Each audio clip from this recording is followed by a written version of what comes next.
Hello friends, आशा करुच्ची आपण मैंने समस्ते भलरे थिबे। आज गोटे नोटिफिकेशन आसी 14/5/2024 तारीख देखु एडवर्टाइजमेंट बाहरी ओडिशा हाईकोर्ट रु जहाँकि पोस्ट रही कौन ASO assistant section officer group B post एवं यह हूँ संपूर्ण रेगुलर बेसिस रे एवं यार ग्रेड पे हूँ 4200 माने आपण इनिशियली भाव में 35,400 स्टार्टिंग ता सहित डीए एचआर एमती अदर अलाउंसेंस सब पाइबे। यही रिक्रुटमेंट रे आमे टोटाल 147 पोस्ट देखिया को पाइबा एवं यार आवेदन तारीख हूँ आमे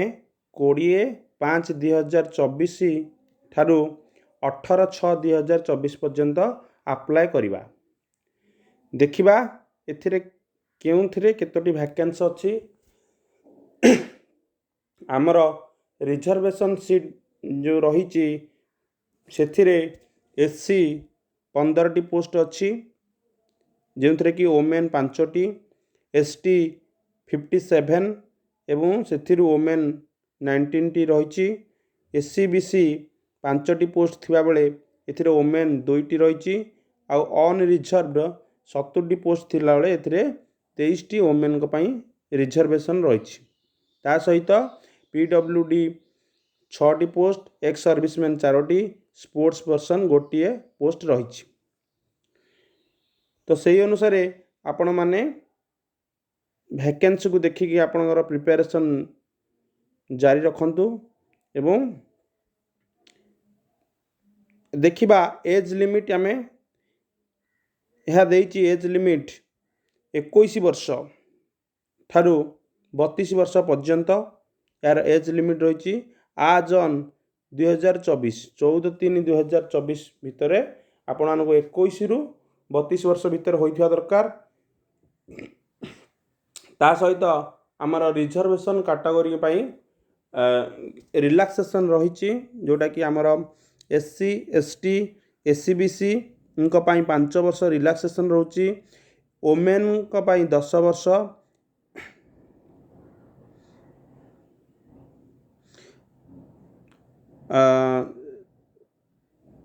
ओमेन का पई 5 वर्ष रही एससी एसटी एससी बीसी एवं ओमेन का पई 5 वर्ष एंड 10 वर्ष रोची जोटा सेटा हमर केवल फिजिकल हैंडिकैप्ट का पई 10 वर्ष रोची। तापर देखिबा आउ कोन देइछि या सहित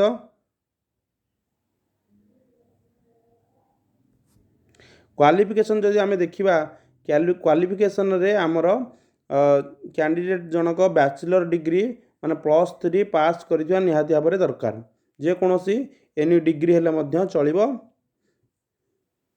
एवं एग्जामिनेशन फीस होची यार 500 टंका रही जोटा नॉन रिफंडेबल। आउ जो माने रहउछंती हमर एससी एसटी आमर पीडब्ल्यूडी कैंडिडेट से कौन एग्जाम फी लगे ना किंतु अन्य जो माने सब रहिले समस्त 500 टंका फीस लगे। सिलेबस जो देखा एथिरे केउ भली भाव में एग्जामिनेशन होउची आमर 2 प्रिलिमिनारी एग्जामिनेशन देखंतु एथिरे अछि जोटा कि आमर 150 मार्कर क्वेश्चन आसीबो एवं जहार ड्यूरेशन होउची समय होउची 2 घंटा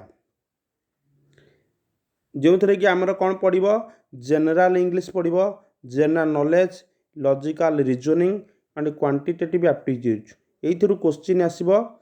एवं जोटा कि मल्टीपल चॉइस क्वेश्चन रही एवं ता सहित नेगेटिव मार्किंग रही। नेगेटिव मार्किंग रे आपण 0.5 हाफ मार्क अच्छी दुईटारे भूल हेले आपणर हाफ मार्क कटिଯିव। देखंतु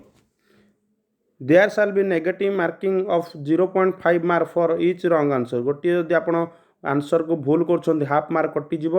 दुईटी जदि आंसर भूल कले आपण 1 मार्क कटिजिव। तेणु से अनुसार आपण जेते चाहिए माने जदि क्वेश्चन न आसूँ बोले स्किप करिया चाहिए कारण जदि आप दुईटी आंसर भी भूल कर दूसरी 1 मार्क आपंकर कटि जाऊँगी। तापर देखिबा मेन एग्जाम केते मार्क रही प्रिलिमिनारी जो मैंने पास करेंगे प्रिलिमिनारी पर मेन एग्जाम देखंतु आमर 300 मार्क रोची एवं 5 घंटा ड्यूरेशन रोची गोटे दिन रे प्राय एग्जाम टी हो कंडक्ट होता है। तो प्रथम 2 घंटे आपण मानकु इंग्लिश रो 100 मार्क आंसर देवाक पड़ो जोटा कि रही कौन कौन एसे रही पसिस राइटिंग रही ट्रांसलेशन रही ग्रामर रही ये समस्त क्वेश्चन को आपको 2 घंटा भितर सारिया पड़ो। तापर किसी समय ब्रेक पर पुणी एग्जाम स्टार्ट हो पारे तेणु 2 घंटा पर मैथमेटिक्स रही arithmetic algebra mensuration statistic probability ये सब आपन को 2 घंटा एग्जाम देवा पड़ो। तापर आउ 1 घंटा समय आप जनरल अवेयरनेस आउ रीजनिंग क्वेश्चन देवे जोटा कि 100 मार्क रही है भाव में 300 मार्कर एग्जाम आपन को देवा पड़ो। एवं तापर देखिए आमे एटा सब पेपर गुड़िक कौन रही मेन रिटिन एग्जामिनेशन आमर इंग्लिश जो पेपर रही लिखाई जे इंग्लिश पेपर साल बी क्वालिफाइंग इन नेचर केवल आपन क्वालिफाइंग करिया पड़ो जो थे कि SC ST कैटेगरी माने 33% आपन को रखा पड़ो एवं अदर कैटेगरी 45% रखा ही पड़ो बुझेगा। जहाँफल कि कौन लिखाई देखु mathematics and general test of reasoning shall not be evaluated and he or she shall be deemed to have disqualified जदि आपण इंग्लिश पेपर रे मिनिमम जो मार्किंग तार रही 33% SC ST पिलांपाई एवं 45% अन्य पिलांपाई अदर कैटेगरी जदि सेतिकी सिक्योर करना इंग्लिश पेपर रे ताहले आपणकर अलग पेपर गुड़िक जोटा रोचे मैथमेटिक्स जनरल अवेयरनेस और रीजनिंग गुड़िक से गुड़िक आउ देखा ना से गुड़िक इभालुएट करा आपन डिस्क्वालिफाई होइजिबे। तेणु आपण को 100 मार्क रु निहाती भाव में 45 मार्क आनिया पड़ो किंबा SC ST पिला 33 मार्क आनिया पड़ो जहाँफल कि आपंकर खाता अन्य सब्जेक्ट गुड़ाक देखा एवं से अनुसार आप देखिए मेरिट लिस्ट देखा that the marks secured by the candidate in English paper as mentioned above shall not be taken into the account while drawing of the final merit list। तो इंग्लिश पेपर टी आमर final merit सहित calculation करा जिवनी जो अलग topic गुड़िक रहा जमी देखा देख लिखाई तापरे who have secured not less than 40% of marks in aggregate and a minimum 30% of marks in case SC ST category and not less than 45 marks in aggregate and a minimum 33 marks in case of rest of the categories in each paper mathematics general awareness test of reasoning in the main written examination बुझिल से mention कर देजी आमर जो प्रति paper गुड़िक रहा mathematics हो general awareness हो किंबा reasoning हो आपन को ये 33% मार्क निहाती भाव में आनिया पड़ो बुझे आ एग्रीगेट हिसाब से टोटाल उपर 45% मार्क ऊपर ही आनिया पड़ो ताहले कि आपन को माने पेपरटा को मेरिट लिस्ट रे ऐड करा जिवो एवं पुणी मेरिट लिस्ट रे टोटाल जिते कैंडिडेट अच्छा से जार हाएस्ट मार्क थी से अनुसार आपन मेरिट लिस्ट रे आसब एवं से ही डक कंप्यूटर टेस्ट जदि आपणकर आसूची टोटाल प्रति इच पेपर रे आपन 33% रखुछंती ता सहित एग्रीगेट ऊपर टोटाल मिसिकी जदि 45% ऊपर को आपणकर आसूची मार्क ताले आपन को डका जिवो कंप्यूटर टेस्ट पई कंप्यूटर एप्लिकेशन टेस्ट जोटा 100 मार्क रोची गोटे 1 आवर ड्यूरेशन रोची जेथिबा सेथिरे थ्योरी जेमिति 50 मार्क 30 मिनिट्स एवं स्किल टेस्ट जोटा होची 50 मार्क सेथिरे 30 मिनिट्स जो आम कौन कौन देखा पाइबा computer fundamental MS word MS office PowerPoint ये सब जिते सब रही कंप्यूटर सोटा आपड़ से गोटे प्राक्ट करेंगे जहाँफल कि थियोरी क्वेश्चन सहित स्किल टेस्ट दे पारे ता सहित ଯେତେବେଳେ ଫାଇନାଲ୍ ମେରିଟ୍ ଲିଷ୍ଟ କଢ଼ାଯିବ ତା ପୂର୍ବରୁ ମଧ୍ୟ ଆହୁରି ଗୋଟେ ଭାଇବା ଟେଷ୍ଟ ହେଉଛି ଯେଉଁଟାକି 40 ମାର୍କ ରହୁଛି।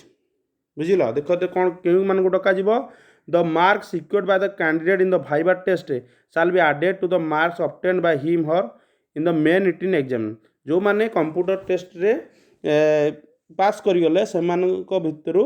ପୁଣି ଭାଇବା ଟେଷ୍ଟ ଡକାଯିବ ଏବଂ ଭାଇବା ଟେଷ୍ଟରେ ଯେଉଁମାନେ 40 ମାର୍କ ଅଛି ସେ 40 ମାନଙ୍କରୁ ଆପଣ ମିନିମମ୍ 40% ମାନେ 4×16 ମାର୍କ, ନିହାତି 16 ମାର୍କ ଆପଣଙ୍କୁ ଆଣିବାକୁ ପଡ଼ିବ ଭାଇବା ଟେଷ୍ଟରେ, ଯାହାହେଲେ କି ଆପଣଙ୍କର ନାଁଟା ମେରିଟ୍ ଲିଷ୍ଟକୁ ଯିବ ଏବଂ ମେରିଟ୍ ଲିଷ୍ଟରୁ ତାପରେ ଜଣାପଡ଼ିବ ଫାଇନାଲ୍ ମେରିଟ୍ ଲିଷ୍ଟକୁ କେଉଁମାନେ ଆସୁଛନ୍ତି। ସେଣ୍ଟର ଅଫ୍ ଏକ୍ଜାମିନେସନ୍ ଆପଣ ଯେତେବେଳେ ଯେଉଁ 30ଟା ଡିଷ୍ଟ୍ରିକ୍ଟରେ ହେବ, ଆମର ଷ୍ଟେଟ୍ର 30ଟା ଡିଷ୍ଟ୍ରିକ୍ଟ ସବୁ ଡିଷ୍ଟ୍ରିକ୍ଟରେ ହେବ, ତେଣୁ ଆପଣମାନେ ନିଜ ନିଜ ଡିଷ୍ଟ୍ରିକ୍ଟ ହିସାବରେ ସେଣ୍ଟର ଚୁଜ୍ କରିବେ। ତାପରେ ଦେଖିବା ଆଉ କ'ଣ ଡକୁମେଣ୍ଟସ୍ ଲାଗୁଛି ଯେଉଁଥିରେ ଆପଣ ଫର୍ମ ଫିଲ୍ଅପ୍ କଲାବେଳେ ଆପ୍ଲାଏ କଲାବେଳେ ଫର୍ମ ଆପ୍ଲାଏ କଲା ଦରକାର। ରିସେଣ୍ଟ ପାସପୋର୍ଟ ସାଇଜ୍ ଫଟୋଗ୍ରାଫ ଦରକାର, ଆପଣଙ୍କର HSC ସାର୍ଟିଫିକେଟ୍ 10th ସାର୍ଟିଫିକେଟ୍ ଦରକାର, ବ୍ୟାଚଲର ଡିଗ୍ରୀ ସାର୍ଟିଫିକେଟ୍ ଦରକାର, ଆଉ certificate showing adequate knowledge in computer certificate ମଧ୍ୟ ନିହାତି ଭାବରେ ଦରକାର। ଆପଣ PGDCA କରନ୍ତୁ କିମ୍ବା ଯେକୌଣସି କମ୍ପ୍ୟୁଟରରେ ନଲେଜ୍ ଥିବା ଦରକାର, ବେସିକ୍ ନଲେଜ୍ ଯେଉଁଟା ତା'ର ଗୋଟେ ସାର୍ଟିଫିକେଟ୍ ଦରକାର କମ୍ପ୍ୟୁଟର କୋର୍ସର। ଆଉ କ୍ୟାରେକ୍ଟର ସାର୍ଟିଫିକେଟ୍ ମଧ୍ୟ ଗୋଟେ ଦରକାର, ଗୋଟେ ଗେଜେଟେଡ୍ ଅଫିସରର ସାଇନ୍ ହେଇଥିବା ଦରକାର। ତାପରେ ଫୁଲ୍ ସିଗ୍ନେଚର ଦରକାର, ତା ସହିତ ଆଧାର କାର୍ଡ଼ ଦରକାର, ଆଉ ଆମର caste certificate SC BC ST SC PWD ଯେଉଁମାନେ ଅଛନ୍ତି ତାଙ୍କର ମଧ୍ୟ ତାଙ୍କର ମେଡ଼ିକାଲ ସାର୍ଟିଫିକେଟ୍ ଦରକାର। ସ୍ପୋର୍ଟସ୍ ଯେଉଁମାନେ ଆପ୍ଲାଏ କରୁଛନ୍ତି ସ୍ପୋର୍ଟସ୍ ସାର୍ଟିଫିକେଟ୍ ଦରକାର। ଆଉ ମାନେ ଯେଉଁମାନେ ଗଭର୍ଣ୍ଣମେଣ୍ଟ ସର୍ଭିସ୍ କରୁଛନ୍ତି ସେମାନଙ୍କର ମଧ୍ୟ ନୋ ଅବଜେକ୍ସନ୍ ସାର୍ଟିଫିକେଟ୍ NOC ଦରକାର। ଏହିସବୁ ଡକୁମେଣ୍ଟ ନିହାତି ଭାବରେ ଆପଣ ରେଡ଼ି କରି ରଖିବା ଦରକାର, ଯାହାଫଳରେ କି ଆପଣ ଫର୍ମ ଆପ୍ଲାଏ ବେଳେ କୌଣସି ଅସୁବିଧା ହେବ ନାହିଁ। ତେଣୁ ୟାର ଆପ୍ଲାଏ ଡେଟ୍ ହେଉଛି ଆମର ଦେଖନ୍ତୁ ରହୁଛି 20 ତାରିଖର, ଏଇ ମେ ମାସ ଆପଣ 20 ତାରିଖରୁ ଆପ୍ଲାଏ ଆରମ୍ଭ ହୋଇଯିବ। ଏବେ ଲିଙ୍କ୍ ଆଭେଲେବୁଲ୍ ନାହିଁ, ତେଣୁ ଲିଙ୍କ୍ ମେ ମାସ 20 ଯେତେବେଳେ ଆସିବ ଆପଣ ମେ 20ରୁ 18 ଜୁନ୍ ମାସ ପର୍ଯ୍ୟନ୍ତ ଭିତରେ ଆପ୍ଲାଏ କରିପାରିବେ।